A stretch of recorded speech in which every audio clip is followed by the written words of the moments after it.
નમસ્કાર મિત્રો, હું મારી યુટ્યુબ ચેનલ જર્ની વિથ જેડીમાં આપનું હાર્દિક સ્વાગત કરું છું. ઘણા સમયથી એક રીલ ઇન્સ્ટાગ્રામ ઉપર વાયરલ થઈ રહી છે અને વારંવાર સાંભળવામાં આવે છે કે પૂજાપાઠ આપણે કરીએ છીએ અને ધનવાન દેશ અમેરિકા છે.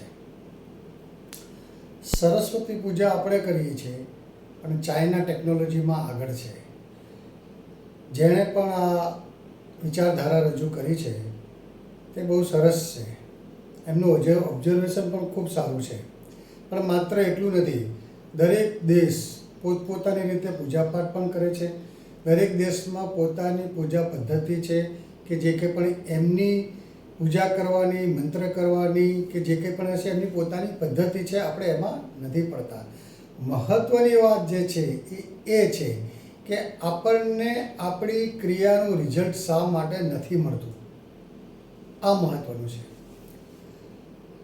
આપણે આજે આઝાદીના 80 વર્ષ પછી પણ માનસિક ગુલામી, જાતિવાદ, જ્ઞાતિવાદ, પ્રાંતવાદ, ભાષાવાદમાંથી બહાર નથી આવતા.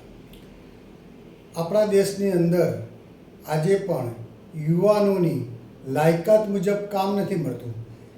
એમની જ્ઞાતિ મુજબ, એમની જાતિ મુજબ, એમના પ્રાંત મુજબ, એમની ભાષા મુજબ એમને જે તે કંપનીમાં સિલેક્શન કરવામાં એમનું આવે છે. જેથી કરીને કોઈ પણ કંપની, કોઈ પણ કોમર્શિયલ કંપની, કોઈ પણ કોમર્શિયલ યુનિટ કેમ પ્રગતિ નથી કરતો, તો એના પાછળના આ ઘણા બધા કારણ છે. ચાઇના ટેકનોલોજીમાં આપણા કરતાં ઘણું આગળ છે, એનું પણ એક કારણ છે. એનું કારણ એ છે કે ચાઇનાનું એક વ્યક્તિ જે છે એ પોતે પોતાના દેશના નિયમોને ફોલો કરે છે. એ પોતે પોતાના દેશને પ્રેમ કરે છે. આપણે માત્ર સંસ્કાર અને સભ્યતાની વાતો કરીએ છીએ, આચરણ નહીં. એનો એક સામાન્ય દાખલો આપું તમને કે 10 મિનિટ કોઈ પણ સિગ્નલ ક્રોસિંગ ઉપર 10 મિનિટ જો ત્યાં કોઈ કર્મચારી ના ઊભો હોય તો ત્યાં ટ્રાફિક જામ થઈ જશે. આપણે આપણા ઘર સિવાય ક્યાંય પણ કોઈ પણ પ્રકારની ગંદકી કરતા વિચાર નથી કરતા, કારણ કે આપણને માત્ર ને માત્ર આપણા માટે સારું જોઈએ છે, બીજા માટે નહીં.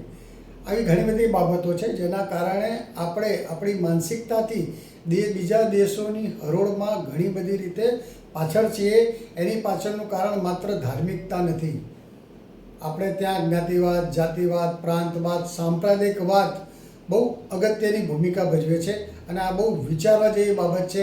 હજુ પણ જો આપણે આ બાબતમાં નહીં વિચારીએ તો આગળ જતાં આવનારી પેઢીને ઘણી બધી તકલીફો પડશે. આ બહુ વિચારવા જેવી બાબત છે.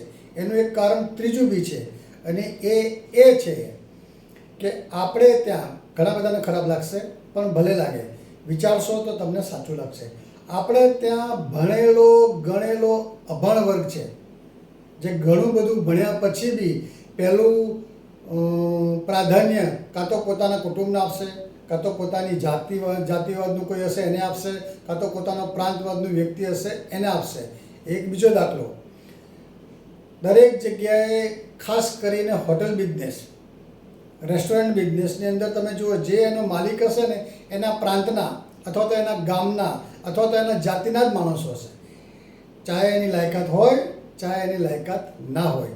આટલા બધા આવા ઘણા બધા કારણો છે જેને નાના વિડીયોમાં હું આપને નહીં કહી શકું, બટ વિચારવા જેવી બાબત છે. માટે આના માટે વિચારજો અને એના માટેનું કોઈ પણ સલાહ સૂચન હોય તો તમે મને કહી શકો છો. નમસ્કાર.